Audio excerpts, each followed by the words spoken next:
Hi hello నమస్తే అస్సలాముఅలైకుం welcome back to Tara's Dubai lifestyle. ఈరోజు చాలా సింపుల్గా చాలా ఈజీగా ఎంతో ఎమ్మీగా ఉండే కొబ్బరి పాలతో పులావ్, అలాగే దీనికి కాంబినేషన్గా మటన్ కర్రీని ఎలా ప్రిపేర్ చేసుకోవాలో దీని ప్రాసెస్ ఏంటో చూసేద్దాం. ముందుగా ఒక బౌల్లోకి 2 కప్పుల బాస్మతి రైస్ని తీసుకొని శుభ్రంగా 2-3 సార్లు వాష్ చేసుకొని ఒక 20 నిమిషాల పాటు ఈ రైస్ని నానబెట్టుకోవాలి. నేను బాస్మతి రైస్తో అయితే కుక్ చేస్తున్నాను. మీరు సోనా మసూరి లేదా జీరా రైస్తోనైనా కుక్ చేసుకోవచ్చు. ఒక మిక్సీ జార్లోకి 300 గ్రాముల కొబ్బరి కూరని యాడ్ చేసుకొని దాంతోపాటు 3 గ్లాసుల వాటర్ని వేసుకొని దీన్ని మెత్తగా స్మూత్గా బ్లెండ్ చేసుకోవాలి. అక్కడ ఆ క్లిప్ అయితే మిస్ అయింది, ప్లీజ్ ఎక్స్క్యూజ్ మీ. ఇలా మిక్స్ చేసుకున్న ఈ కొబ్బరి పాలని ఒక స్ట్రైనర్లోకి కానీ ఏదైనా క్లాత్లోకి కానీ నేను చూపిస్తున్నట్లుగా పాలను సపరేట్ చేసుకోవాలి. కొబ్బరి పాలు అయితే రెడీ అయిపోయాయి. దీన్ని ఒక పక్కన పెట్టుకోవాలి. ఇప్పుడు స్టవ్ పైన ఒక బౌల్ని పెట్టుకొని దీనిలోకి 2 స్పూన్ల నెయ్యిని వేసుకోవాలి. ఇక్కడ నేను పూర్తిగా నెయ్యితోనే చేస్తున్నాను. మీరు కావాలి అనుకుంటే ఆయిల్ని కూడా యాడ్ చేసుకోవచ్చు. నెయ్యి బాగా హీట్ అయిన తర్వాత పులావ్కి కావాల్సిన మీకు అవైలబుల్గా ఉన్న హోల్ గరం మసాలాని వేసేసుకోవాలి. ఈ గరం మసాలాని వేసుకొని 1 నిమిషం పాటు ఫ్రై చేసుకోవాలి.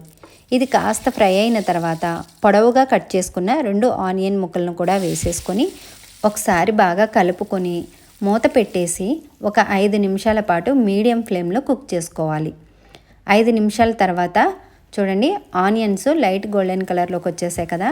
ఇప్పుడు ఒకసారి బాగా కలుపుకొని దీనిలోకి 2 స్పూన్లు అల్లం వెల్లుల్లి పేస్ట్ని వేసుకోవాలి.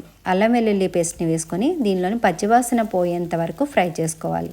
ఇది బాగా ఫ్రై అయిన తర్వాత సన్నగా చాప్ చేసుకున్న కొత్తిమీర, పుదీనా, అలాగే ఘాట్లు పెట్టుకున్న 4 పచ్చిమిర్చిని కూడా వేసుకొని 1 నిమిషం పాటు ఫ్రై చేసుకోవాలి. ఇది కాస్త ఫ్రై అయిన తర్వాత అరకప్పు పచ్చి బఠానీ, కట్ చేసుకున్న టొమాటో ముక్కలు, అలాగే 1/2 టీ స్పూను పసుపు, 1.5 టీ స్పూన్ల ధనియా powder, 1 teaspoon garam masala, 1/2 స్పూను కారం, రుచికి సరిపడినంత సాల్ట్ని వేసుకొని వీటన్నింటినీ 1 నిమిషం పాటు ఫ్రై చేసుకోవాలి.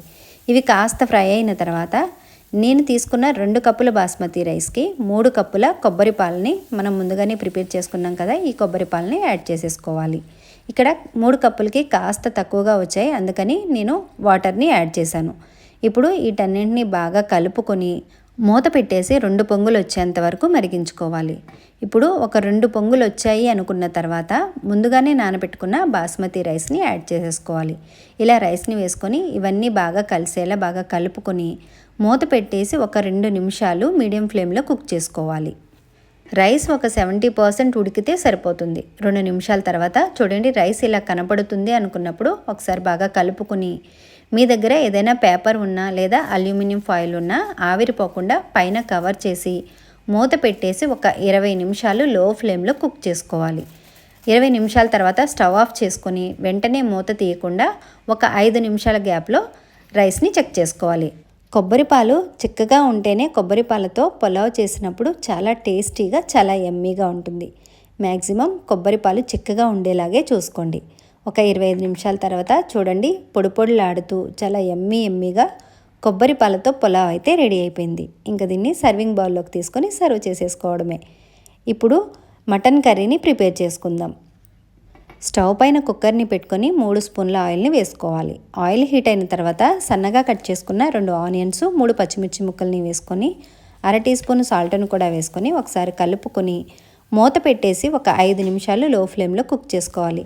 5 నిమిషాల తర్వాత చూడండి, ఆనియన్స్ లైట్ గోల్డెన్ కలర్లోకి వచ్చేసాయి కదా. ఇప్పుడు ఒకసారి కలుపుకొని దీనిలోకి 1.5 స్పూన్ల అల్లం వెల్లుల్లి పేస్ట్ని వేసుకోవాలి. అల్లం వెల్లుల్లి పేస్ట్ని పచ్చివాసన పోయేంత వరకు ఫ్రై చేసుకోవాలి. ఇలా కాస్త ఫ్రై అయిన తర్వాత దీనిలోకి 2 టొమాటోలని చిన్న ముక్కలుగా కట్ చేసుకొని వేసుకోవాలి. వీటిని ఒక 3 నిమిషాల పాటు బాగా ఫ్రై చేసుకోవాలి.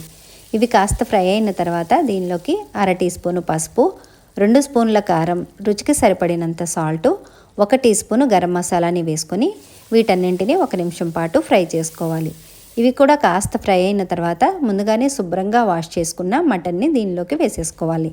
మటన్ని వేసేసుకొని వీటన్నింటిలోకి మటన్ బాగా కలిసేలాగా బాగా కలుపుకోవాలి. మటన్ బాగా మిక్స్ అయిన తర్వాత మూత పెట్టేసి ఒక 5 నిమిషాల పాటు మీడియం ఫ్లేమ్లో కుక్ చేసుకోవాలి. 5 నిమిషాల తర్వాత చూడండి, మటన్లో నుంచి వాటర్ అయితే సపరేట్ అయిపోయింది. ఇప్పుడు ఒకసారి బాగా కలుపుకొని దీనిలోకి మటన్ ఉడకడానికి సరిపడినన్ని నీళ్లు, అంటే 1 గ్లాస్ వాటర్ని వేసుకొని బాగా కలుపుకొని కుక్కర్ మూత పెట్టేసి ఒక 4 విజిల్స్ వచ్చేంత వరకు ఉడికించుకోవాలి. 4 విజిల్స్ వచ్చిన తర్వాత స్టవ్ ఆఫ్ చేసేసుకోవాలి. కుక్కర్లోని ఆవిరంతా పోయిన తర్వాత మూత తీసి స్టవ్ ఆన్ చేసుకొని ఒకసారి కలుపుకొని మూత పెట్టేసి ఒక 15 నిమిషాలు హై ఫ్లేమ్లో కుక్ చేసుకోవాలి. కొబ్బరి పాలతో పలావ్ చేసుకుంటున్నప్పుడు మటన్ గ్రేవీ చిక్కగా ఉండే కన్నా కాస్త జ్యూసీగా ఉంటేనే బాగుంటుంది. ఒక 15 నిమిషాల తర్వాత చూడండి, ఒకసారి కలుపుకొని సన్నగా చాప్ చేసిన కొత్తిమీరను కూడా వేసుకొని మరొకసారి కలుపుకొని మూత పెట్టేసి ఒక 3 నిమిషాలు లో ఫ్లేమ్లో కుక్ చేసుకోవాలి. గ్రేవీ కాస్త చిక్కగా కావాలి అనుకునే వాళ్ళు మరొక 3 నిమిషాలు లో ఫ్లేమ్లోనే కుక్ చేసుకోవాలి. ఒక 3 నిమిషాల తర్వాత చూడండి, గ్రేవీ ఈ కన్సిస్టెన్సీలో ఉంటే సరిపోతుంది. ఇప్పుడు ఒకసారి కలుపుకొని వేడివేడిగా మటన్ కర్రీ అయితే రెడీ అయిపోయింది. ఇంకా సర్వింగ్ బౌల్లోకి తీసుకొని సర్వ్ చేసేసుకోవడమే. టేస్టీగా కొబ్బరి పాలతో పులావ్ రెడీ అయిపోయింది.